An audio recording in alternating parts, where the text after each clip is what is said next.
In this tutorial, we'll take a look at the mirror modifier, and that's because we're going to start doing a little more work with armatures and bones and attaching objects to those things, and then those mirror modifiers really come into play.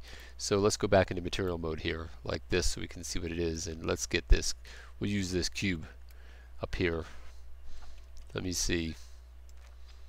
That'll be our basic object for here, and I'll look at it from in this direction. So the x-axis is left and right from this view.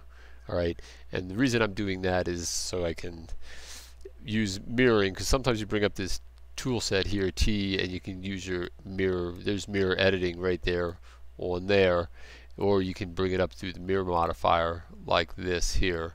So we can bring it up like that, and so it's in here. So let's x-axis is by default set. Let's just leave that there like that. And we'll go into edit mode real quick, and we'll just subdivide this thing a few times. So I have a few vertices in here. So if I just pick, say for instance, a face like this, and I move it over to the side with X mirror being on, the whole thing shifts that way at the same time. Alright.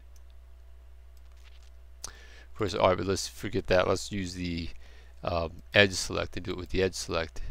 Let's go into global mode to keep things kind of straight. So I'm going to change my model, or maybe let's I'll press EX, and I'll just extrude it out like that. And then I'm mirroring on the axis like this. And that's really powerful for doing lots of things. Maybe I'll grab the faces of these here, and I'll just EX those as well. And then I mirror it like that on the one side. So I'm not having to basically do things twice. And so then if you're building a character of some sort, then you don't have to worry about it. I mean, I could even do this, EY. Where is this? I mean, EZ, like this, and it's going to bring up both of them like that. Okay, so you work like that. So then maybe I'll leave this and maybe scale it a little bit on Y, like that. Maybe, all right, I'll go back into edit mode one more time real quick. Let me, oops, I'll raise this up, and then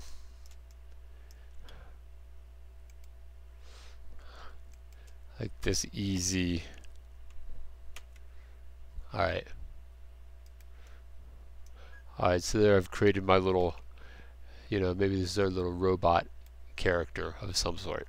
Alright, so then, for instance, now while I have this mode set like this, maybe I want to go add an armature to it. So I can build the armature. Let me look at it straight on with one. And I'll even go into ortho mode.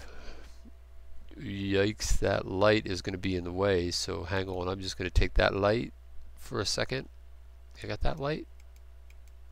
Yeah, that light, I'm just going to move it off to another layer just for a second. Okay, so then I'm going to press O, and look at that guy sideways like that. That's alright, we can fix that up. So I'll press 1. So now I'm in ortho mode like that. So now maybe I'm going to use a bone in the scene. So add a single bone. Where's my bone? Alright, hang on, let me control Z that like that. I'll grab this object, I'm going to shift S, cursor to the selected, like that. Okay, now I'm going to shift A and add a bone. Alright, so there's my bone in the scene here. Let's see. Well, I can't really see it. Of course, we have to go into our bone mode and turn on X-ray like that, armature mode, so I can see it. Now I'll scale it down. So it's maybe somewhere like that. We're not going to do anything fancy right here. I'm just going to set that there, and then maybe I'll go into edit mode with the tab key, move a little bit closer. I'm going to press EZ. I'm going to move that up to there, have another bone. So then maybe I want to have this bone go out to affect both of these shapes here. Let's see if we're actually in the center. Yeah, we're in the center like that there. Okay, so in order to do this, I don't want to have to make multiple bones. I can do the same kind of thing. I can make, I can mirror my bones the same way. All right. So where's my mirror editing? I'm going to go into mirror editing. Let's go right here. But in order to do this, I don't want to just press E like this. I'm going to escape that. I want to press Shift E. Alright. Where's my mirror editing? I thought X-axis mirror, sorry, wrong one. So if I press just E, it doesn't do anything. If I press Shift E, Then I have both bones coming out like that. Alright, so I'm going to make a bone maybe like that, and then I'm going to do it again and make another bone maybe like that. Okay, and then I'm going to make that one SZ. I'll shrink that one down a little bit, and I'm going to take the whole armature back in object mode and move it down just a little like that. Then I'm going to go back into edit mode. I'm going to grab, whoops, I'm going to grab that point. I'm going to press Shift E. I'm going to move those out to there, and I'm going to Shift E, and I'm going to move those out to there. And I better go look at the side view. Those are still all lined up like that. Alright, well, I mean, I think that kind of gives you an idea just about the mirroring, so you can do it. Then we could add bones down through there like that, but I'll do other tutorials on modeling where I have actually. If you go back and look at my tutorials under the 2.6 tutorials for new users, I have basics of attaching objects to bones and things like that. But the point of this was mirroring of objects and your bones with Shift E. Oh, there is one other thing that's really useful in here actually. Let me show you.